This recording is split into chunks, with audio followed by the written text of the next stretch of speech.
Welcome back to Golden Heart Stories. Today we travel to Gull Haven, Maine, where this story begins. On a freezing night, a 6-year-old girl stopped a billionaire outside a grocery store, clutching her baby brother in the snow. "He just needs milk," she whispered. "I'll pay you back when I grow up." He bought the milk, then followed her into the dark, and everything changed. Snow fell hard that night. Not gently, not beautifully. It fell like it wanted something. Kieran Crow stepped out of the glass tower and into the wind, the city's warmth snapping shut behind him. 41 stories of money and power disappeared as the revolving door sealed. Outside, Chicago was all ice and teeth. His coat was immaculate, charcoal wool, Italian cut, leather gloves. Nothing about him belonged to the street. Executives passed him laughing, relieved, already calling drivers. Kieran didn't slow. He checked his watch. 6:52 p.m. He'd dismissed the car. Tonight he wanted the cold, the quiet, the punishment of walking. Snow crept into the seams of the sidewalks, swallowing footprints almost instantly. Erase and move on. That had always been his way. The grocery store sat on the corner like an afterthought. Flickering sign.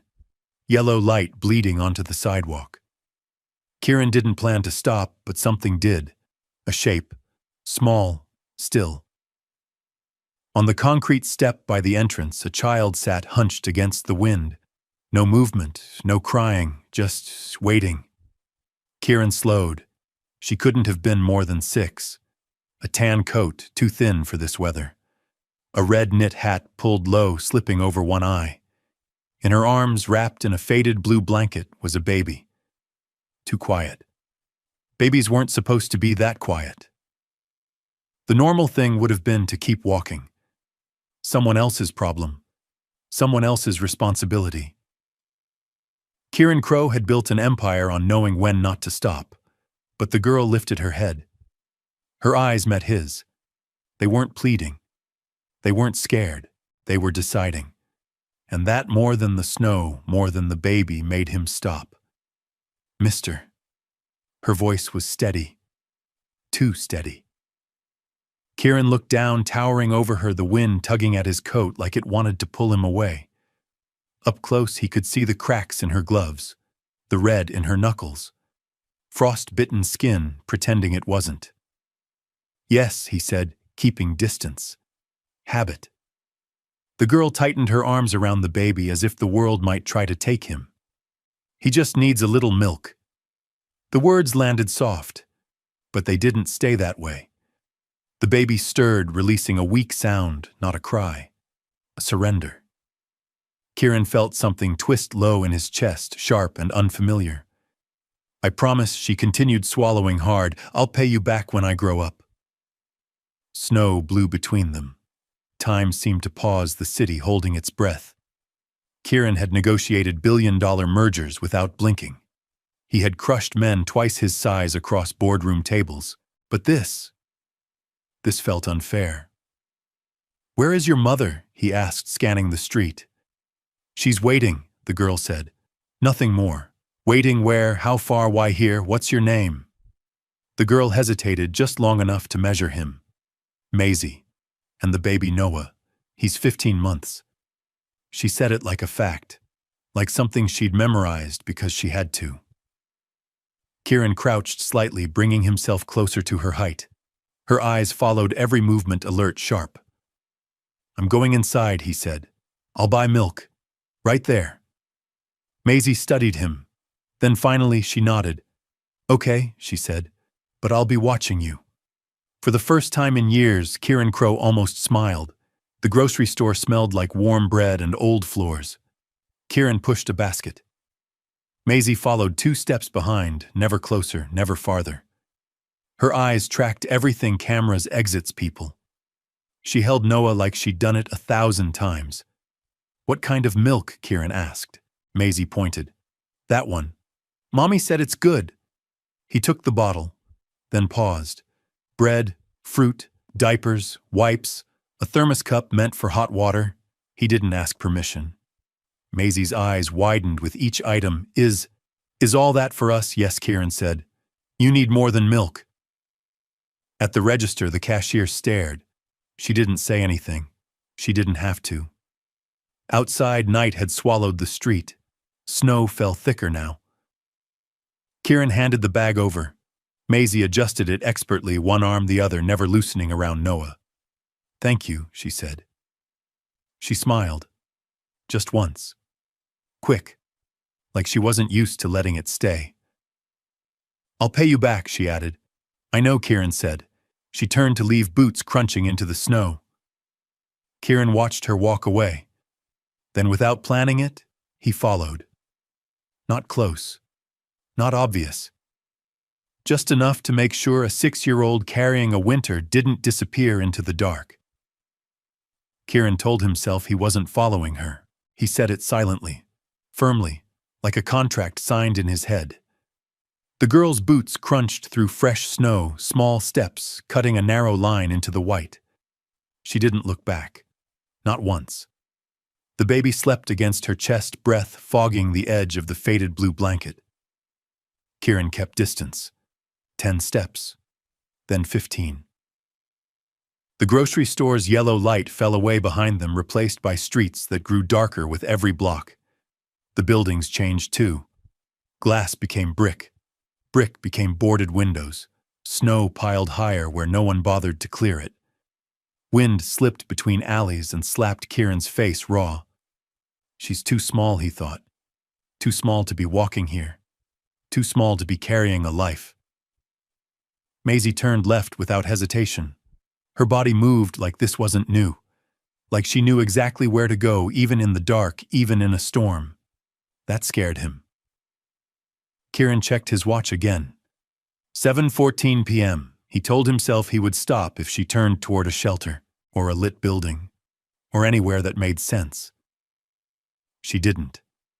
Instead, she crossed an empty park. Snow-covered benches, a frozen fountain, the kind of place parents warned children about. Kieran slowed. If anyone asked, he wouldn't know what to say. He wasn't her father, wasn't a social worker, wasn't a hero. He was a man who knew balance sheets, not children in the snow. At the far end of the park, a bridge rose out of the white like a scar, steel beams black against the sky. The sound of traffic roared overhead, uncaring. Maisie disappeared beneath it. Kieran stopped at the edge. For a moment he considered turning back. Then he heard it. A woman's voice. Low, tired, but steady. Maisie Kieran stepped into the shadows. The air under the bridge was colder. Not sharper, heavier, damp. It smelled of rust, wet concrete, and old blankets that never fully dried. Snow didn't settle here. It melted into sludge. A woman rose from a pile of blankets as Maisie approached. She couldn't have been more than 28. Brown hair twisted into a messy bun. Thin parka, cracked gloves. Her posture was straight anyway, like she refused to let the ground bend her. Mom, Maisie said. I got milk. The woman Hannah took the bag with shaking hands. She didn't smile at first. She checked it. Counted it. Her eyes moved fast, wary. How she asked quietly. Maisie pointed back toward the dark. A nice man bought it. Hannah's head lifted.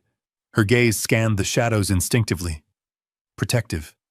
Suspicious. Right. Kieran pressed himself deeper into the concrete pillar, breath held. He didn't ask for anything, Maisie added quickly. I told him I'd pay him back. Hannah closed her eyes for a second. Just one. Then she opened the milk. The sound was small, plastic, twisting, but it echoed in Kieran's chest like a bell. Hannah warmed the bottle in a dented thermos. Her hands trembled as she fed Noah. The baby latched weakly, then greedily, like his body remembered hope before his mind did. Maisie sat beside her mother, back straight, eyes never leaving her brother. They broke bread into pieces, shared cookies carefully. Hannah ate last. No drama, no begging, no tears, just survival with dignity. Kieran felt something shift, a pressure behind his ribs, not pain recognition. Above them, cars screamed across the bridge. Headlights flashed like indifferent stars. Hannah tucked Maisie under a blanket and lay beside her children, curling around them like a wall. A family, under a bridge, in a city where Kieran Crowe owned an apartment bigger than this entire patch of ground. He stepped back. This wasn't his moment to touch. It was his moment to see. The gate to Kieran's mansion opened with a smooth electronic hum. Warm lights flicked on, automatically illuminating trimmed hedges now heavy with snow. The fountain kept running, water steaming faintly in the cold. Perfect. Empty. Inside the house greeted him with silence so clean it hurt. No footsteps, no voices, just the echo of his shoes on marble. Kieran loosened his scarf. The sound echoed back at him, mocking. He passed the dining room, a table for 12, untouched. The kitchen with appliances he barely used. The living room arranged like a showroom no one lived in. He poured whiskey, took a sip. It tasted wrong. Kieran climbed the stairs and stopped in front of the mirror in his office. He saw a man magazines called Ruthless, Focused, Unbreakable. He saw something else too. Loneliness. Pure. Undeniable. Under the bridge, Hannah had pulled a blanket over her children, like it mattered more than anything else in the world. Here, Kieran had everything, and no one.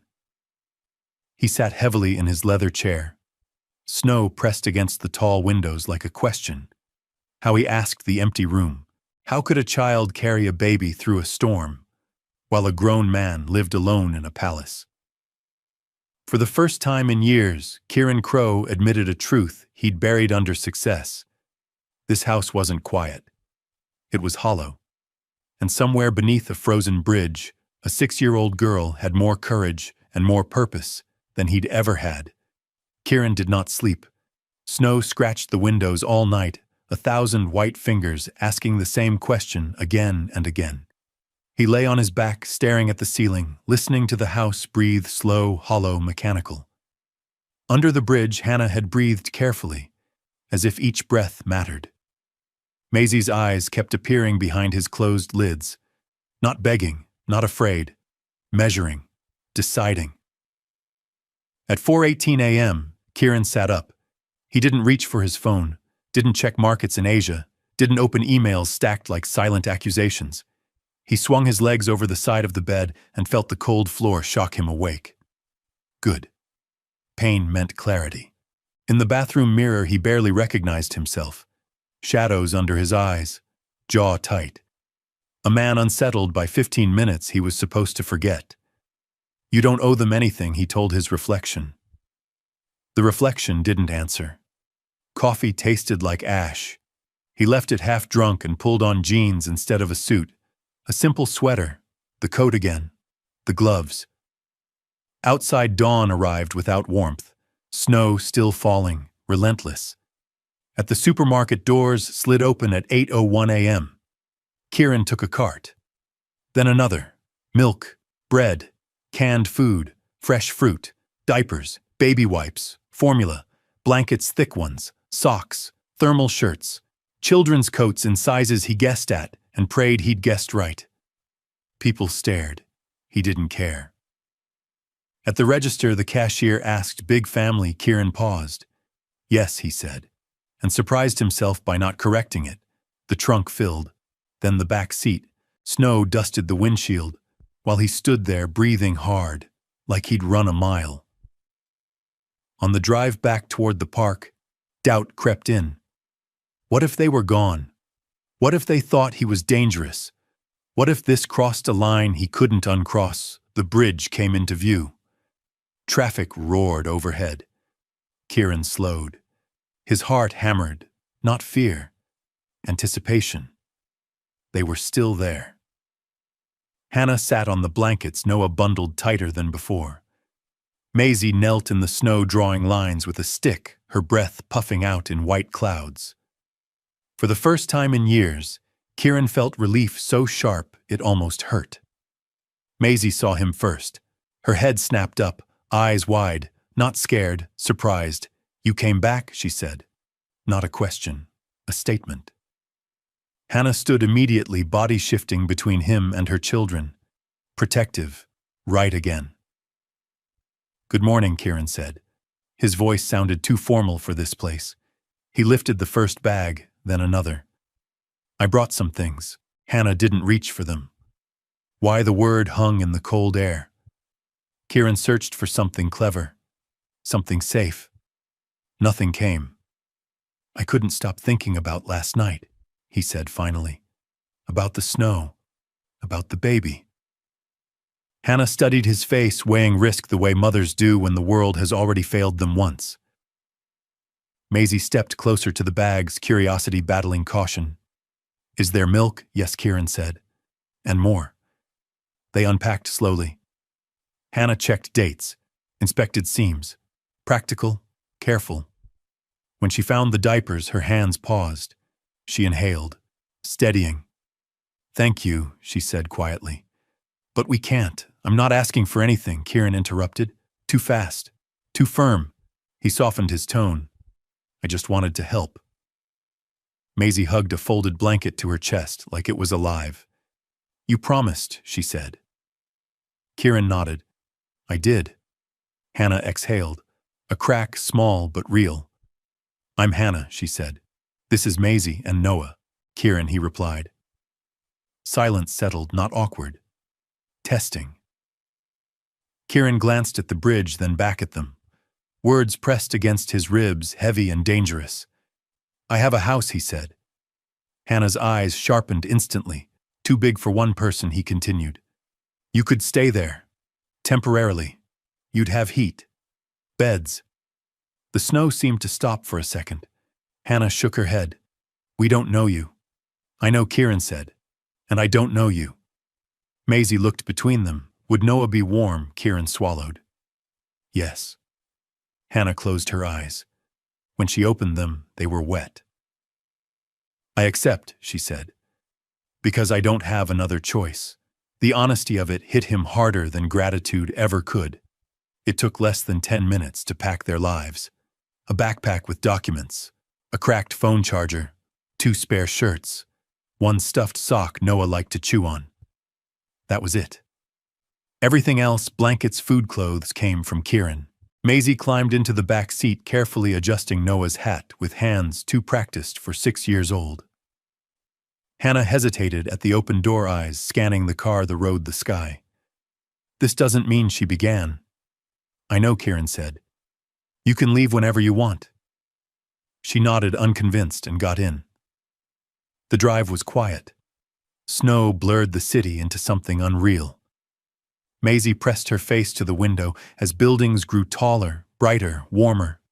She didn't speak. She absorbed. The gates of the mansion appeared like something from a storybook. Black iron, tall stone pillars. The drive curved through white gardens frozen mid-bloom. Maisie's mouth fell open. Is this real? She whispered. Kieran parked. For a moment, no one moved. Then Hannah opened her door and stepped out, holding Noah tighter, as if the house might swallow them whole. Kieran carried the bags. All of them. They weighed almost nothing. Inside, the warmth hit them first. Then the silence. Maisie's boots squeaked on marble. She turned in slow circles, staring up at the chandelier. You live here? She asked. Yes. Alone. The word landed clean. Deep. Yes, Kieran said again. Hannah glanced at him. Something in her expression shifted, pity mixed with understanding. He showed them the rooms. Too many. Too empty. This one can be yours, he said, opening a guest suite, and a small room for the children. Hannah nodded, overwhelmed. Maisie ran to the window. You can see the snow from here, she said softly. Kieran watched them settle in, watched life enter spaces that had never known it. As he closed the door quietly behind him, one thought echoed louder than the house ever had. This wasn't charity. This was the beginning of something he didn't know how to name. Yet. The first night passed without ceremony. No speeches, no promises, just rules spoken and unspoken. Kieran stayed in his office long after dark. The door closed, the lamp low. He listened to unfamiliar sounds traveling through the house like strangers testing the floorboards. Soft footsteps, the rustle of fabric, a baby's brief cry quickly smothered by a woman's voice. Hannah. Gentle. Firm. Practiced. It unsettled him. At midnight, he emerged to find the kitchen spotless, dishes aligned, counters wiped, on the table a plate covered with a clean towel, 2 sandwiches, simple, careful. Someone had prepared food for him. He stared at it longer than necessary. The next morning, snow pressed against the windows like a white curtain. Kieran rose early, habit pulling him from sleep before the house woke. He moved quietly, unsure of where he stood now, host, stranger, intruder in his own home. Coffee brewed, toast popped. When Hannah appeared in the doorway, she froze for half a second, measuring distance. "Good morning," she said. "Good morning," he replied. Maisie peeked from behind her mother hair, still tangled from sleep. Noah sat bundled in blankets on a chair, watching the world with solemn eyes. No one knew where to sit. Kieran gestured toward the table. "Please." They ate in near silence. The clink of cutlery sounded too loud in a room built for echo. Maisie nibbled carefully, as if afraid the food might vanish if she moved too fast. Kieran noticed everything. How Hannah ate last. How she kept her body angled toward the children. How Maisie listened more than she spoke. "I'll be working from the office today," Kieran said finally. "You'll have the run of the house. If you need anything, we won't—" Hannah interrupted quickly. "Too quickly. We'll stay out of your way." The words landed heavier than intended. Kieran nodded. Of course. Days followed in that careful pattern. He worked behind closed doors. They lived quietly around him. The house learned new rhythms. Drawers opening, water running. The faint hum of a lullaby drifting through the hall at night. Sounds that first irritated him, then distracted him, then slowly began to feel expected. On the 4th evening, as snow fell thick and heavy outside, Kieran returned from his office to find the lights on in the living room. Maisie sat on the rug, drawing with a pencil borrowed from somewhere. Hannah folded laundry nearby. They looked up together. "Oh," Hannah said. "I didn't realize it's fine," Kieran replied. And he meant it. For the first time, the silence didn't rush back to swallow him. The knock was so soft, Kieran almost missed it. He looked up from his screen, irritation ready, then paused. No one knocked on his office door. "Come in," he said. The door opened slowly. Maisie stood there, fingers clenched around the hem of her sweater. She didn't step inside. "Mommy said I shouldn't bother you," she began, voice careful, "but I was wondering if I could borrow a book." "A book?" Kieran blinked. He glanced at the shelves behind him, rows of business volumes, biographies, unopened classics, chosen for symmetry rather than interest. "Do you read?" he asked. Maisie nodded. Some words. She stepped in cautiously, eyes wide as if entering a cathedral. She traced the spines with her finger, sounding out letters silently. Kieran watched something unfamiliar tightening behind his ribs. "You can take any one you like," he said. She chose an illustrated fairy tale, holding it with both hands as if it were fragile.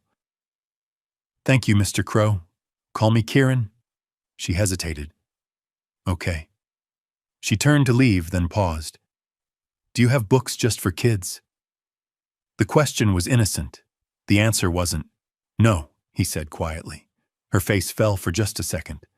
Then she nodded, accepting reality the way children who've learned too early often do. "I'll buy some," Kieran said suddenly. "Tomorrow." Her head snapped up. "Real ones, yes, real ones." Her smile bloomed full, unguarded, and breathtaking in its rarity. When the door closed behind her, Kieran sat very still. The knock had done something. A crack. That night he dreamed of shelves filled with books he'd never read, and a child reading them anyway. Hannah cooked. Not because she had to. Because she needed to. roast chicken, steamed vegetables, fresh bread warmed in the oven. The smell spread through the house, sinking into walls that had never known it. Kieran stood at the edge of the dining room, uncertain. The table was set. 4 places. He hadn't eaten here in years. "I hope this is okay," Hannah said quickly. "If you'd rather..." "No," he interrupted. "It's good." They sat. At first no one spoke. Then Maisie did what children always do. "Why do you have so many rooms if you live alone?" Hannah stiffened.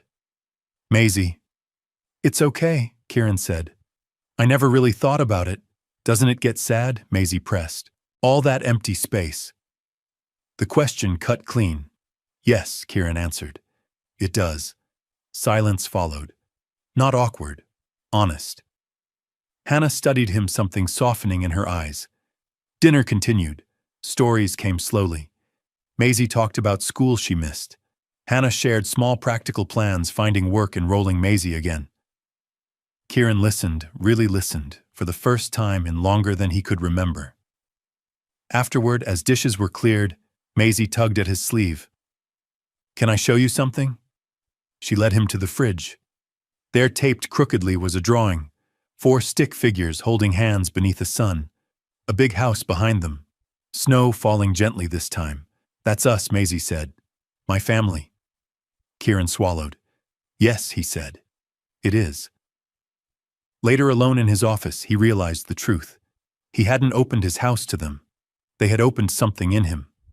Kieran Crow had closed billion-dollar deals without hesitation, but standing in front of a toy store that made his palms sweat. The storefront glowed warm against the snow colors spilling through the glass like a promise.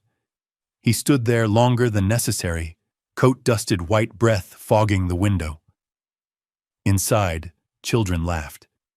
Kieran inhaled once and stepped in. The noise hit him first. Bright, chaotic, alive. Shelves stacked high with dolls, books, blocks, puzzles. A universe he had never needed to enter before. "Can I help you?" a young clerk asked, smiling easily. "I'm looking for something," Kieran said. "For a 6-year-old girl." The clerk's smile widened. "Anything she likes." Kieran thought of Maisie on the floor with a borrowed pencil, drawing quietly, as if afraid the moment might be taken away. "Drawing," he said. "Books. Something that's hers." They moved through aisles. Kieran chose carefully. A thick sketchbook with a bright cover. Colored pencils, real ones, not the cheap kind. Children's books with heavy pages and bold illustrations. For Noah, a soft bear and stacking blocks that made gentle sounds. At the counter, the clerk asked, "Gifts for your kids?" Kieran opened his mouth to correct her, then stopped. "Yes," he said instead. Back home, snow fell heavier, thicker. He hid the bags behind his back when he entered the living room. Maisie sat on the rug, knees tucked in, drawing again.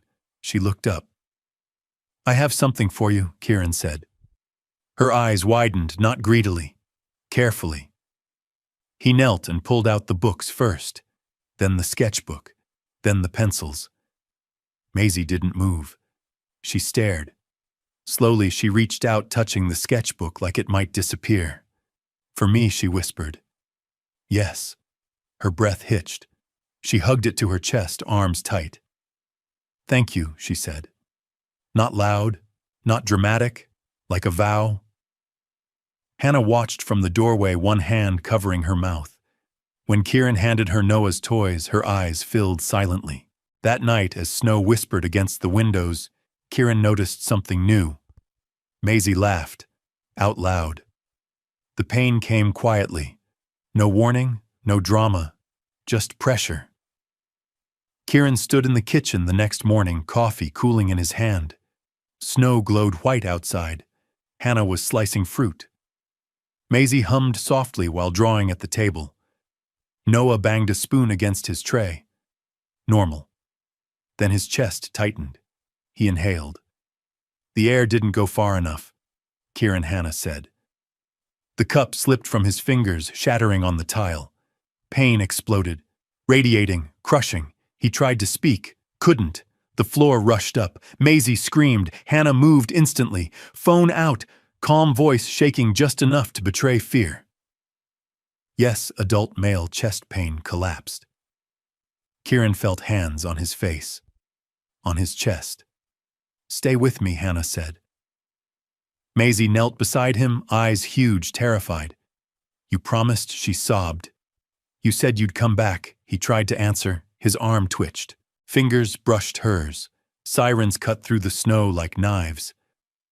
As they lifted him onto the stretcher, Maisie ran alongside, small hand gripping the rail. Promise, she begged.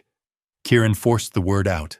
Promise, white walls, beeping machines. Kieran woke to weight on his hand. Maisie. She sat in the chair beside his bed, holding his fingers with both of hers eyes red but fierce. You came back, she said. Yes, he whispered. Hannah stood behind her, exhaustion etched deep into her face, relief barely contained. The doctor spoke later. Mild heart attack, stress, a warning. Afterward, when the room quieted, Kieran stared at the ceiling. I need to tell you something, he said. Hannah shook her head. Rest. No, he insisted. Please. He told them about his mother dying when he was 8, about a father who believed love made men weak, about learning silence instead of comfort. I didn't know what family was, he said, voice breaking. Until you. Maisie climbed onto the bed, carefully curling against his side. I drew you something, she said, pulling a folded paper from her pocket. 4 figures, holding hands, snow falling gently, smiles everywhere. This is us, she said. My family. Tears slid down Kieran's temples unchecked. No, he whispered. You saved me. Hannah reached out, resting her hand over his. The monitor beeped steadily. Outside, snow kept falling, but inside that hospital room, warmth finally stayed. The snow had softened, not melted, not forgiven. Just quieter, like it knew it had already done its worst. Kieran Crow stood at the front window of the hospital room, coat folded over his arm, watching flakes drift down in slow spirals. His chest still felt fragile, as if a wrong breath could crack something open again. The doctor's words echoed in his head. Slow down. Change everything. Behind him, Maisie swung her legs from the chair, humming under her breath. Hannah adjusted Noah's hat, careful, precise. The room smelled faintly of antiseptic and warm coffee someone had brought too late. Ready? Hannah asked. Kieran nodded. He wasn't sure if his voice would work. Outside, the city greeted him differently. Sirens felt farther away, buildings less sharp, as if the world had leaned back to give him space. The drive home was silent in the good way. Maisie pressed her nose to the window, counting snow-covered trees. Noah slept, breath steady, trusting. The iron gates of the mansion opened. This time Kieran felt it in his chest, not pressure, anticipation. Inside, warmth wrapped around them immediately. Lights were on where they never had been before. In the living room doorway, something stretched from wall to wall. Crayon letters, uneven, crooked, proud. Welcome home, Kieran. Stars. Hearts. A sun with too many rays. Kieran stopped. His breath caught. Hard. She worked on it for 2 days, Hannah said quietly. She wanted it perfect. It is he managed. Maisie stood a few steps back, hands clasped, watching his face like it mattered more than anything. When he turned to her, she smiled, not cautious this time. Certain. The armchair by the fireplace had been rearranged. Extra cushions. A folded blanket. On the side table, tea medication lined up with almost military precision, a small vase holding a single winter rose. Noah gurgled happily, as if approving the setup. Kieran sat slowly, carefully. The house didn't echo this time. It listened. Maisie approached, unsure. Then with careful bravery, she leaned against his side. Small, warm, real. You kept your promise, she said. So did you, he replied. She pulled out her sketchbook and opened it. New drawings filled the pages. Ordinary moments turned sacred by a child's hand breakfast at the table, the garden under snow, a man sitting in a chair with a blanket and a smile he didn't know he owned. "I drew these so you'd get better faster," she said. Kieran's eyes burned. Hannah watched from the doorway, one hand on the frame, giving them the moment without stepping into it. She understood silence. She respected it. In the kitchen, something simmered softly. Soup. The sound was domestic, alive. Kieran closed his eyes for a second. The mansion, once a monument to success, felt smaller now, warmer, useful. When he opened them, he saw the truth clearly. This house had never been empty. He was, and now he wasn't. The first thing Kieran changed was not his schedule, it was his instinct. For years, when something felt fragile, he tightened control. More meetings, more decisions, more walls. That instinct rose again, now sharp and familiar, when his phone filled with missed calls and messages stacked like falling dominoes. Board members, investors, the world that expected him unchanged. Kieran stared at the screen, then turned it face down. The house was awake. Maisie's laughter drifted from the living room light, and sudden like a sound that hadn't existed here before. Noah crawled across the rug, determined, clumsy, unstoppable. Hannah stood at the kitchen counter, tying her hair back, sleeves rolled up, ready for a day that wasn't planned, but would be faced anyway. Kieran realized something then. This noise, this movement was risk. Not the kind you hedge against, the kind you choose. He took his medication with water, not whiskey, pulled on a sweater instead of a suit jacket. When Hannah noticed, she paused. "You don't have to stay home because of us," she said carefully. "I know," Kieran replied. "I'm staying because of me." She studied him as if recalibrating the man she thought she knew. Then she nodded. That morning he joined Maisie at the table. She showed him how she practiced writing her name letters, uneven but proud. "You missed the A again," he said gently. "I know," she sighed. "It's a tricky one. So is life," he said before he could stop himself. Maisie looked at him seriously. "But you keep trying." Kieran smiled. A real one. Later in his office, he opened his laptop. The familiar surge of control waited there, ready to welcome him back. He answered emails, canceled 2 meetings, delegated 3 decisions he would have once hoarded like oxygen. When a senior partner called, voice tight with concern, Kieran listened, then surprised them both. "I'm stepping back," he said. "Not out. Back." Silence crackled. "You're risking momentum," the partner warned. Kieran glanced toward the open door. Maisie passed by, dragging a blanket behind her like a royal train. "I'm building something else," he replied.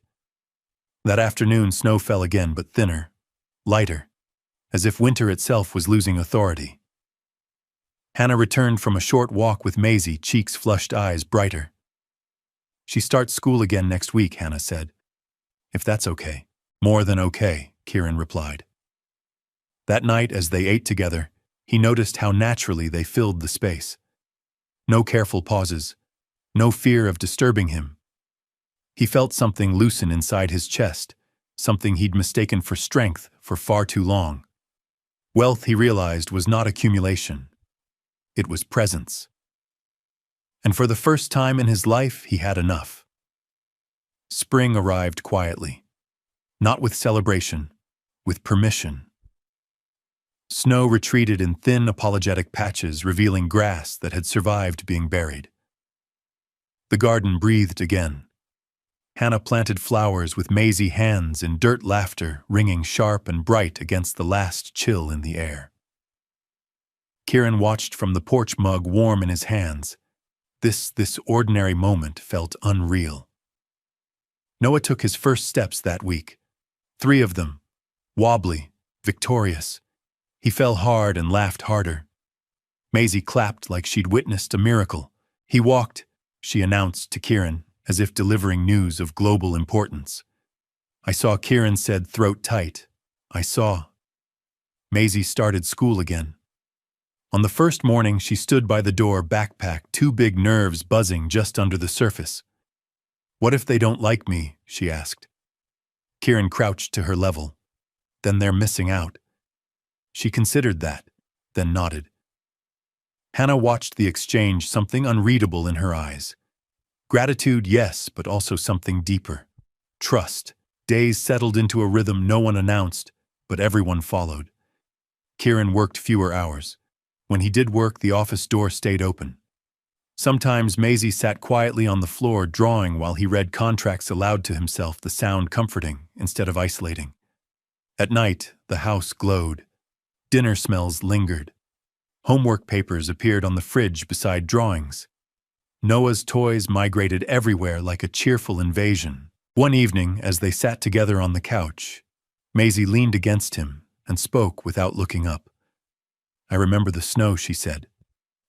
Kieran didn't answer right away. It was so cold, she continued. "I thought maybe Noah would just stop." He felt his chest tighten. Slowly, he put his arm around her shoulders. "But then you came," she finished, "and the snow didn't win." Outside, the last of winter melted into dark, living earth. Kieran realized then that spring hadn't just come to the garden. It had come to him. The snow was gone. Not vanished, remembered. It lived in the cracks of sidewalks, in the bare branches, scratching the sky, in the way Maisie still zipped her coat all the way up, even on warmer days. Winter had left marks. On the city, on people, on Kieran.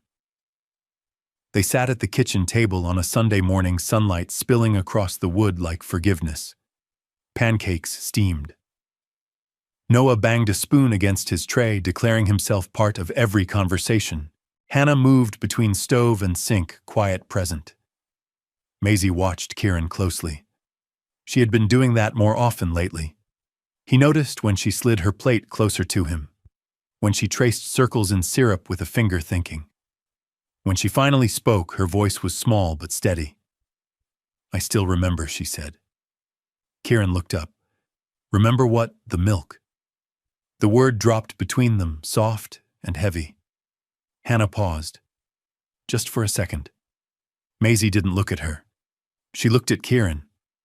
Outside the store. When it was snowing really bad. "I told you I'd pay you back when I grow up." Kieran felt something warm tighten in his chest. "You don't have to worry about that," he said gently. Maisie shook her head. "I do." She slid off her chair and walked to the fridge. There, among drawings and spelling tests, was one picture she always made sure stayed on top. 4 figures holding hands under falling snow. She pulled it down carefully and brought it to the table. "I've been saving," she said. Kieran frowned. Saving what? She reached into her backpack and pulled out a small envelope. Worn, folded too many times. She opened it and poured the contents onto the table. Coins, nickels, pennies, a few quarters. "I get lunch money now," she explained. "Sometimes I don't spend it all, and I help Mommy. And I thought, maybe when I have enough." Her voice wobbled, just a little. Kieran stood up so fast his chair scraped loudly against the floor.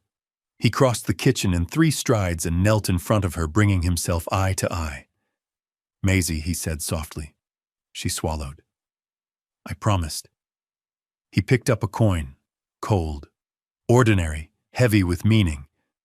"You already paid me back," he said. She frowned. "I didn't." "That's not enough." He smiled, tears blurring the edges of his vision. "You paid me back the first night you trusted me. You paid me back when you knocked on my door for a book. You paid me back every time you laughed in this house." She blinked, confused. "You paid me back when you showed me what a family looks like?" Kieran continued, voice breaking despite himself. "I was rich and empty. You didn't give me money, Maisie. You gave me a life." Hannah covered her mouth, turning away. Maisie's eyes filled. "So, I don't owe you anymore." Kieran shook his head. "You never did." She threw her arms around his neck without warning, hugging him hard like she used to hug Noah in the snow. Kieran held her, breathing in the scent of soap and sunshine and childhood. "I was really scared," she whispered into his shoulder. "Back then." "I know," he replied. "So was I." When she pulled back, she wiped her eyes with her sleeve and nodded once, decisive. "Okay," she said. "Then I'll just keep you." Kieran laughed, a sound that still surprised him every time it escaped. Outside, the garden bloomed. Inside, something older than winter finally rested. Night returned without snow. The garden lay dark and damp, the last of winter finally gone, leaving behind the honest smell of earth. Inside the house glowed softly lamps instead of chandeliers, warmth instead of display. Kieran stood alone in the kitchen, rinsing a mug that didn't need rinsing. He was buying time. He knew it. The day had been full: pancakes, coins on the table, Maisie's arms around his neck. But Night asked different questions. Night didn't accept smiles as answers. Behind him, footsteps. Not light. Careful. Hannah stopped a few feet away, hands folded around a dish towel. She didn't speak at first. She had learned long ago that some truths needed space before they could breathe. "Maisie's asleep," she said finally. "Noah too." Kieran nodded. He kept his eyes on the sink. "Good." Silence stretched. Not empty, charged. Hannah broke it. "She's been carrying that promise a long time." "I know," he said. "So have I." She took a step closer. The kitchen felt smaller with her in it. Realer. Kieran, Hannah began, then stopped. She tried again. "I need to say something, and I need you to hear it without trying to fix it." He turned, met her eyes. "Okay." She inhaled, slow, steady. "When you brought us here, I said yes because I had no choice. I was grateful, terrified, and ashamed all at the same time." He flinched. "You never had to be." "Please," she said gently. "Let me finish." He closed his mouth. "I told myself this was temporary," she continued. "That we'd stay quiet, useful, invisible. That we wouldn't take more than we were given." Her voice tightened. "But that's not living. That's surviving." Kieran felt the truth of it land like a weight. "I don't want Maisie growing up thinking love is a debt," Hannah said, "or that safety must be repaid with silence." He nodded slowly. "I don't want that either." She studied him, searching. "Then we need to be clear about what this is and what it isn't." Kieran leaned against the counter, suddenly aware of his own heart, its careful, measured rhythm. "Say it." Hannah's eyes didn't leave his. "I won't stay here because you saved us." The words were sharp, necessary. "I won't stay because of gratitude, or fear, or because my children feel safe with you." She paused. "I'll only stay if we choose each other, freely, as equals." The room held its breath. Kieran's first instinct rose control, reassurance, solutions, but he pushed it down. He remembered the bridge, the milk, the way dignity mattered more than warmth. "I don't want you to stay because you owe me," he said quietly. "I want you to stay because you want to." "And if one day I don't?" Hannah asked.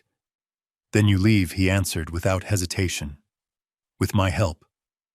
Her shoulders dropped a fraction. Relief, surprise. "There's something else," she said. "Boundaries." "Yes," he said. "Name them." "I work," Hannah said. "I contribute. I don't want to feel like a guest in my children's home." "You won't," Kieran replied. "We'll make it clear. To everyone." "And the world?" she asked. "Your world." He smiled, tired and honest. "My world already changed." They stood there, the weight of truth settling into something solid. Hannah broke the silence again, softer now. "Why did you really ask us to stay?" Kieran considered the question. He could give 1,000 answers: loneliness, the heart attack, the drawing on the fridge, but he chose the simplest one. "Because when I came home that first night," he said, "and there was food on the table that someone made just because I would be hungry. the house stopped echoing. Her eyes shone. She looked away, then back.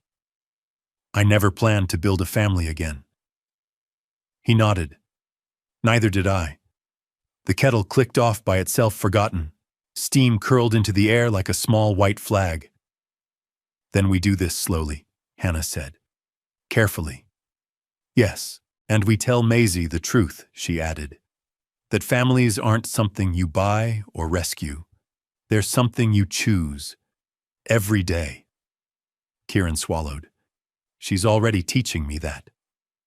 They moved to the table, sitting across from each other like negotiators who finally understood the stakes weren't power, but care. What happens next? Hannah asked. Next, Kieran said, we keep doing what we're doing. School, work, dinners, bad pancakes. He smiled faintly. And when it gets hard, we talk. And if the world gets loud, she pressed. He thought of cameras, headlines, questions. Then we close the gate. Hannah nodded. She reached across the table, hesitated, then placed her hand over his. Not desperate, not grateful, chosen. Kieran covered her hand with his. The contact grounded him more than any deal ever had. From down the hall, a small voice drifted out of sleep. Mommy Hannah stood instantly. I've got her.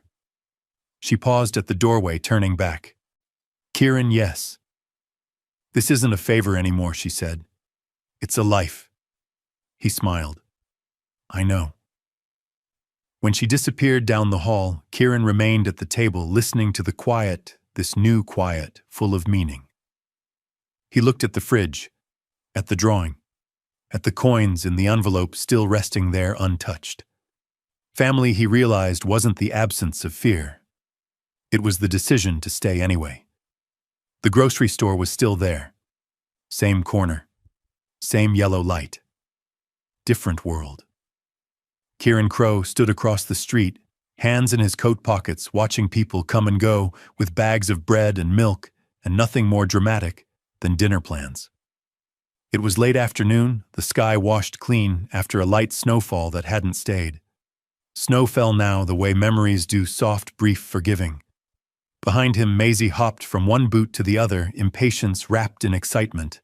Her coat was new red and warm, zipped all the way up, because she still believed winter could sneak back when you weren't looking. Noah slept against Hannah's chest, heavier now, steadier. Alive in the uncomplicated way children are when the world has finally stopped shaking. Are we going in? Maisie asked. In a minute, Kieran said. He needed to look one last time. This was where it started, where a 6-year-old had stood between a storm and a baby and asked a stranger for milk. Hannah watched him quietly. She had learned his pauses, the moments where he needed to place memory down gently before stepping forward. When he nodded, they crossed together. Inside, fluorescent lights hummed. A cashier smiled at Maisie. Cold out there? Not too bad. Maisie said, serious. Then she added, it used to be worse. They bought milk, bread, apples, ordinary things, the kind that didn't need courage anymore. At the register, Kieran paid without thinking. When the receipt printed, he didn't keep it. He didn't need proof. Outside, the city breathed. Traffic passed. A bus sighed to a stop. Life continued without noticing how close it had once come to breaking 3 people. As they walked back to the car, Maisie tugged at his sleeve. I remember, she said. Kieran looked down. What do you remember? The cold, she said. And how you looked scared but stayed anyway. He smiled. You were braver than me. She shook her head. We were brave together. The car ride home was quiet and full, the kind of silence that didn't ask to be filled. When the gates opened, Maisie leaned forward, excited as if seeing it for the first time again. Home. Inside the house moved with them, shoes by the door, coats hung without ceremony. The kitchen smelled like soup because Hannah had planned ahead the way she always did now. No panic, no rationing, just tomorrow waiting. Maisie ran to the fridge. The drawing was still there. The first one. Snow falling. 4 figures holding hands. She studied it with new eyes. I draw better now, she said. Yes, Kieran replied, but that one still matters. They ate at the table meant for 12, now comfortably crowded by 4. Noah banged his spoon, declaring victory over gravity. Hannah laughed, open, unguarded. Kieran watched them like he was still learning a language he loved. After dinner, Maisie climbed into his lap with her sketchbook. She flipped pages narrating her own history and pencil first steps. First day of school, a garden with flowers that didn't mind being stepped on. Can I draw something new? She asked. Of course. She drew quickly, confident now. When she finished, she turned the book around. The grocery store, the snow, a man kneeling, a girl holding a baby. But this time behind them, a house glowed. This is before, Maisie said. Then she flipped the page. The same 4 figures. No snow, sunlight, a table, a door open. This is after. Kieran felt his chest warm, not the fragile ache from before, but something settled and strong. Which one is home? He asked. Maisie didn't hesitate. Both. Hannah watched from the doorway, eyes shining. She understood the truth in that answer. Home wasn't the absence of storms. It was knowing where you would stand when they came. Later, when the house quieted, Kieran tucked Maisie in. She curled under the blanket, safe, certain. Thank you, she said, suddenly serious again. For what? For staying. He kissed her forehead. Always. In the living room, Hannah waited. No words were necessary. They sat side by side, listening to the house, this living thing they had chosen together. Kieran thought of the night snow fell like knives, of the milk, of the promise. The snow hadn't won. It never had. Because sometimes a home begins with a question asked in the cold, and an answer brave enough to stay. Did this story move your soul? Share your feelings in the comments and rate it from 1 to 10. Don't forget to like, share, and subscribe. Then tap the bell icon so you never miss a new story. Click the end screen to watch another heartfelt video. See you in the next story.